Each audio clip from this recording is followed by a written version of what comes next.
You ever just run out of space trying to fit that brute you found, but have to yeet and delete all the mission items you needed? You tired of doing money runs, but only making it out with 10k because you're stuck running away bag? You scared of running that blue backpack you found because you don't find enough of them? Well, no more! This is a backpack crafting guide, and I'm here to teach you that you can have a whole army of blue bags just waiting at your command with every raid. First though, I'll need you to tap that thumb button because it happens to be a part of the crafting process. Probably. So there are 3 backpacks altogether, but today we're only going to focus on the blue bag. Now the almighty large backpack with a crafting cost of 6,100 Kmarts and 2 textiles, 1 pale ivy blossom, and 3 altered nickel. This bag is almost a no-brainer as to why it's the best for farming. It does take 45 minutes to craft, so I'd suggest crafting it before you go on a raid, unless you have the cash to speed things up. Now, I've gone over altered nickel in another previous video, but for a quick reminder, altered nickel can be found in nickel nodes with a spawn rate of 33%. Don't worry about how low that spawn rate is though, because for 1, 5 nickel can be crafted into 1 altered nickel, and for 2, nickel nodes are super common on the Bright Sands map. I would just suggest farming them on the way to your extracts. Pale ivy blossoms are actually just as easy as altered nickel to get your hands on as well. With a weight of 1, you can just shove them in your safe pocket, and 1 is a perfect amount to craft 1 whole blue backpack. I suggest hitting a dig site, jungle, water facility, north uplink on Bright Sands, though if you're a boss like me, you can hit up Fallen Tree on Crescent Falls. There's also other places on Crescent Falls like Green Prospect and all that jazz you can also check if you would like.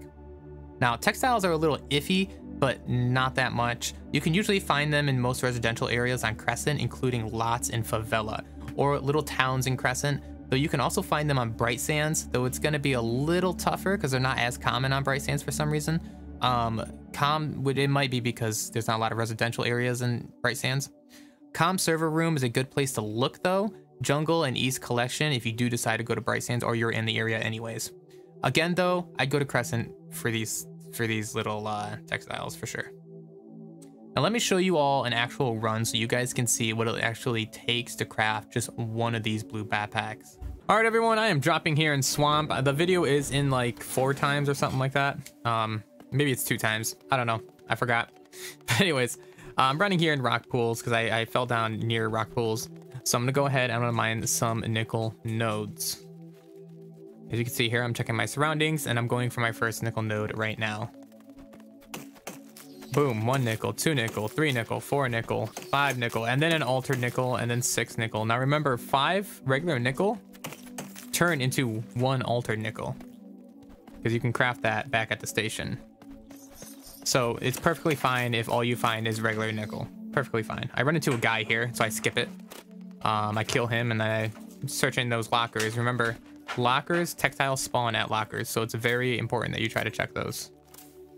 Now I'm here in power plant right now. I'm healing up, getting rid of the creatures. You always want to bring something with you for defense, obviously. Now that locker right there, I just found a textile. Okay, I'm telling you, lockers, civilian lockers have textiles.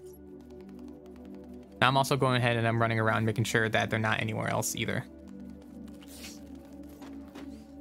Because sometimes these textiles can also spawn in different places.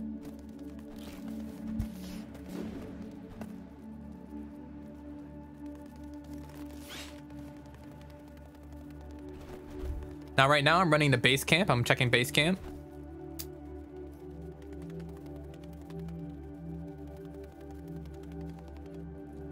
Now I'm gonna go through these side doors because my goal is to actually make it into North Uplink where I can find some pale ivy blossoms.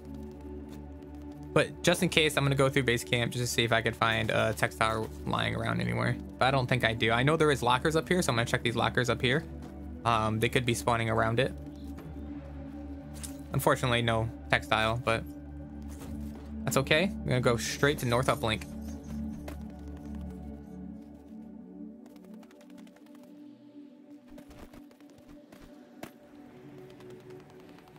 Now I'm trying to be very vigilant here. I thought that was a sniper shot, but I'm trying to be very vigilant here. And I'm looking at all these little vine growths on the bottom. As you can see, I found a pale ivy right there. Now remember, 1 pale ivy is enough to craft one blue backpack. So that's all you need is one pale blue ivy. So if you can collect a ton of them at once, then you're set for a ton of blue backpacks for the pale ivy portion anyway. Now someone is evacing here, and I do meet somebody in here. I want to go ahead and check East Collection because sometimes there are textiles that do spawn over here right to my left. And there's also a hidden stash there, which they can spawn in hidden stashes. Now, I skipped that part because I did meet a guy in the stairwell. It was pretty funny. Some pale ivy blossoms can spawn up here on these blue, I think they're like helium balls or something like that. Now I'm in water facility. I skipped that part because again, I ran into freaking a person and got into a little battle. But I'm in water facility. I checked that locker that was in there. Some pale ivy blossoms do spawn on top of these. You see all those vines around the building? They do spawn on that. Unfortunately, I don't find anything else, and I am going to head towards evac. Now here I am evac'd, and as you can see, I've actually gotten 3 alter nickel, 10 regular nickel, which can be turned into 2 alter nickel, pale ivy blossom, and another textile. So, and I didn't get everything that I needed for one full backpack, but that's okay. Now I'm here in Crescent, and in Crescent, this is geothermal plant.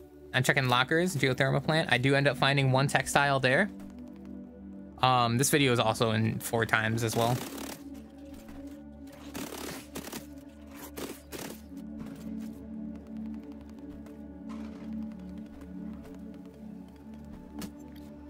Now, my goal here is to go straight to Favela because Favela has a lot of lockers, civilian lockers, and those civilian lockers can have lots of textiles. And that's actually the reason why I actually did this video in 2 parts. It wasn't only because I didn't have enough for one backpack during the first run, but it's also because I wanted to show you guys that like the different maps like spawn different types of loot at different rates. So here I am going in Favela. Very, very high risk, by the way. So I'm being very, very careful to check around me.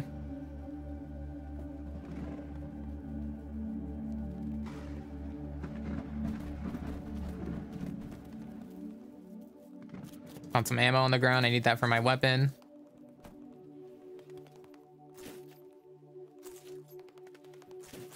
I did find a textile in that building. I don't find one here. But I am searching like every one of these lockers.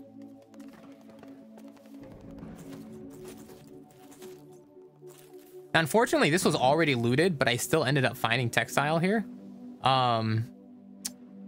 But I'm going to hit the next city between Favela and Crystal Caves, which is the dungeon.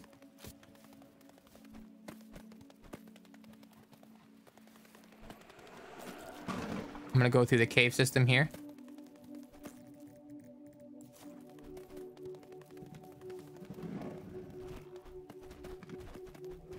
And here we are. Here's this little place right here. Boom, 2 textile right there. No textile there. Now, I do end up getting into a PvE encounter right here. I skipped through it because it actually took a while to kill them all. Right there. And I end up looting all this. And I do find a textile out on the table right here. Yep, there it is.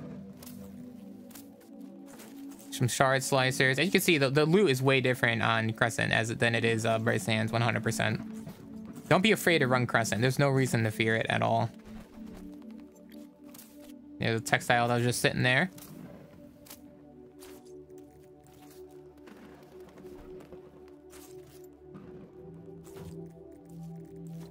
Trying to fit that smart mesh in there. This is also a really great route for a focus crystal. As you can see, there's some focus crystal right there, and there's some others, but I didn't have enough room in my backpack anyways. If I did, I would have 100% hit all these nodes, and I would have made out with quite a bit of money. But that's totally okay. There's gonna be a little blockade right here. I'm gonna completely bypass that. I was gonna shoot my way through it, but then I decided not to. Another stash right there. Then I'm gonna get up onto this groove to this tree. Now this is Fallen Tree I'm at currently, right? So I'm gonna get around here and I'm gonna check Fallen Tree because Fallen Tree actually has a very high amount of pale ivy blossoms, but someone already ran through here and looted it previously, so I missed out on a lot, but that is totally okay. But I'm looking on the ground. They just spawn all over the ground, dude. It's amazing. You could probably get like 7 or 8 of them, which they're good for 7, 8 backpacks. And mind you, they all weigh 1, so you can just shove them in your safe bucket.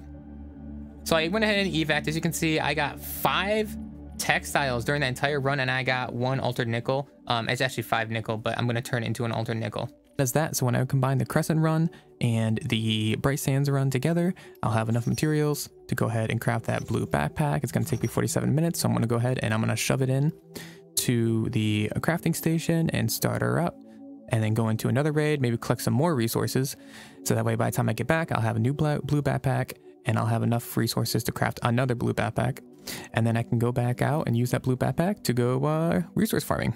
Really do hope you guys do enjoy this video. I'll have more videos down in the link below, and obviously more farming videos coming out eventually here soon. So I really do hope you guys enjoy your day, and I'll see you on Fortuna 3.